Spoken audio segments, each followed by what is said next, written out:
बटेंगे तो कटेंगे। यूपी के मुख्यमंत्री योगी आदित्यनाथ का ये चुनावी नारा अब हिंदू उद्योगपतियों के कार्यक्रम में भी गूंजेगा। जी हां, वर्ल्ड हिंदू इकोनॉमी फोरम का सम्मेलन 2 दिन बाद मुंबई में शुरू होने वाला है और इसका मकसद हिंदू समुदाय में उद्यमिता को प्रोत्साहित करना है। लेकिन सबसे ज्यादा चर्चा अगर किसी की है तो वो है योगी आदित्यनाथ की, क्योंकि योगी को बतौर स्पीकर आमंत्रित किया गया। विपक्षी पार्टियां हालांकि इसको लेकर अब सवाल उठा रही है। देखिए हमारी एक खास रिपोर्ट। कटोगे तो कटोगे, कटेंगे तो कटेंगे। योगी आदित्यनाथ का ये चुनावी नारा अब फिर से चर्चा में है। ये नारा आपको अगर हिंदू उद्योगपतियों के सम्मेलन में सुनाई दे तो चौंकिएगा नहीं, क्योंकि यूपी के सीएम योगी मुंबई आने वाले हैं।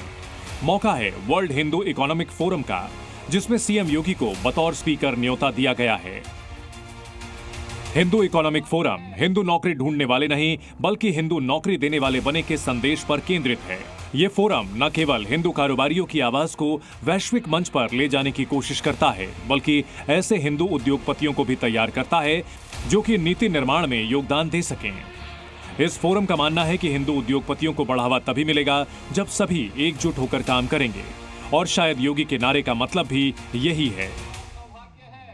देश की जनता नकारात्मक राजनीति को, बांटने वाली राजनीति को पूरी तरह खारिज कर चुकी है। और इसीलिए हम कह रहे हैं कि बटेंगे तो कटेंगे, एक रहेंगे तो सेफ रहेंगे।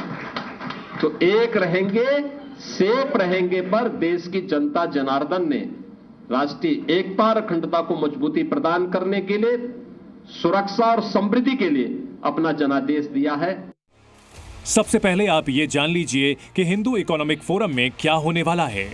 मुंबई के इसी वर्ल्ड जियो सेंटर में वो हिंदू उद्योगपतियों को संबोधित करेंगे, जिसका ये जो कार्यक्रम है वर्ल्ड हिंदू इकोनॉमिक फोरम एक संस्था द्वारा आयोजित किया जा रहा है, जहां पर हिंदू उद्योगपतियों को एकजुट कर कैसे उद्योगों में बढ़ावा जो है देने की बात की जाएगी, कैसे हिंदू उद्योगपतियों को बढ़ावा दिया जाए, कैसे एक तरह से जो इकोनॉमिक सिस्टम है उसमें हिंदुओं की एकजुटता कैसे करी जाए, ये एक तरह की कोशिश वर्ल्ड हिंदू इकोनॉमिक फोरम की है। और उसी के तहत 2019 के भी कार्यक्रम में जो है तत्कालीन मुख्यमंत्री योगी आदित्यनाथ आए थे।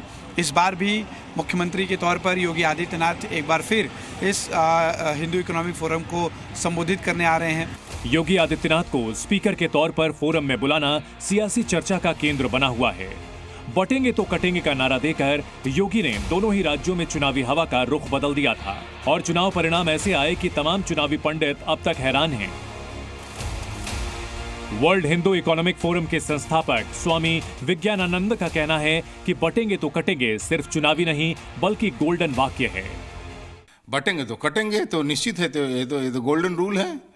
तो गोल्डन रूल है, इसलिए हमें मजबूत रहना है, इकट्ठे रहना है, संगठित रहना है, और बिजनेस इकोनॉमी में भी संगठित रहना। देखो, जो समाज बिजनेस इकोनॉमी में ऑर्गेनाइज होता है ना, तो फैसिलिटेट करता है एक दूसरे को, ग्रोथ को, एक दूसरे को सपोर्ट करते हुए इनेबल करता है। इसलिए मैं Auckland to Alaska, Oslo to Johannesburg, Hindu businessman एक दूसरे को सपोर्ट करें, कोलैबोरेट करें, आगे बढ़े, नहीं पूरब से पश्चिम, उत्तर से दक्षिण।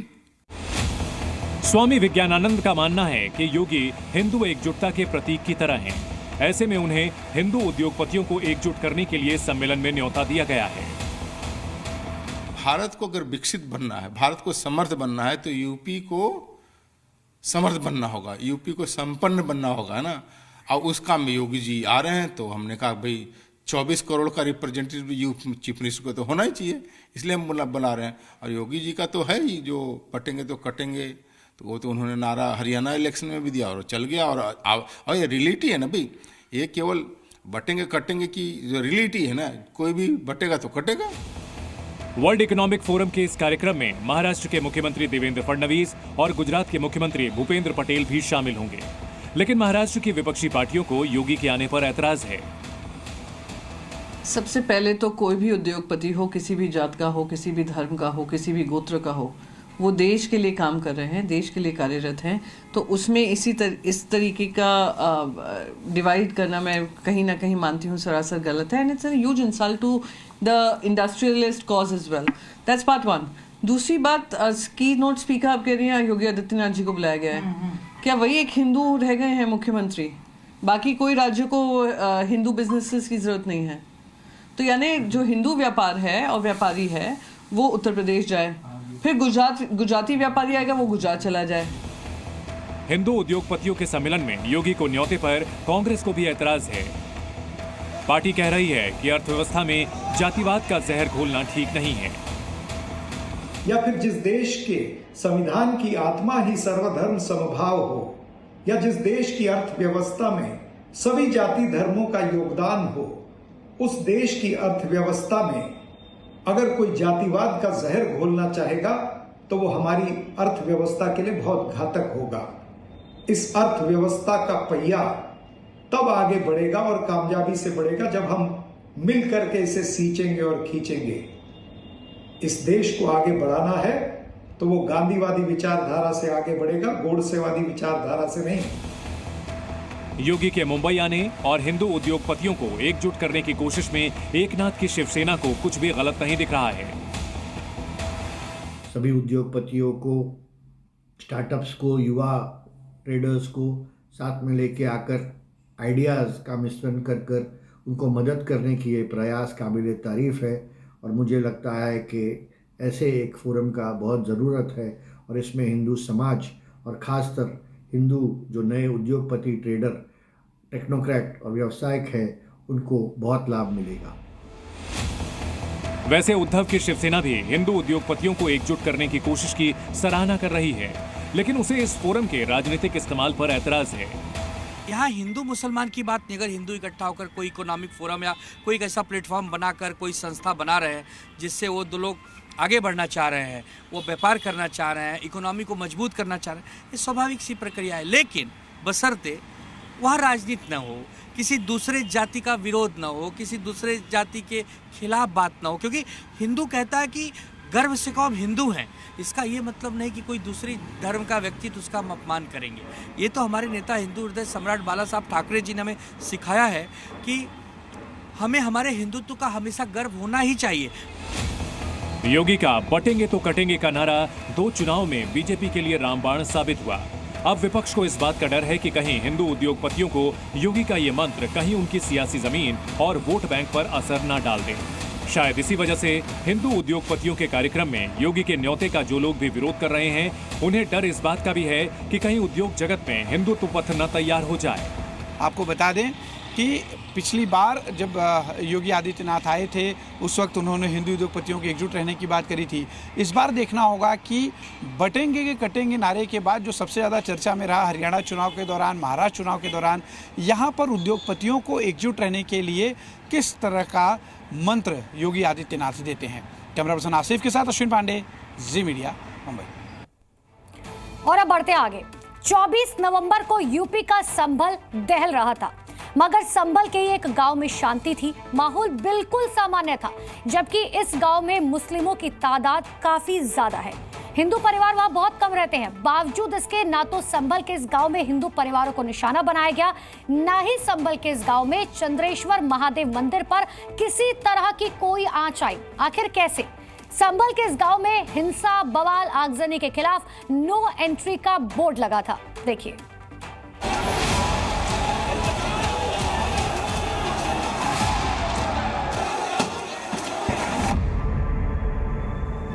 24 नवंबर को संभल में हिंसा हुई।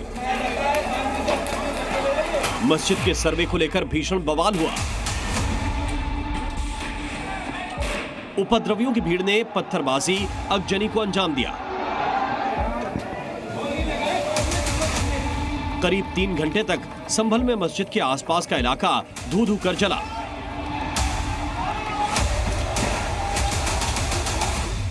मगर संभल से ही सटे एक मुस्लिम बहुल गांव में शांति थी।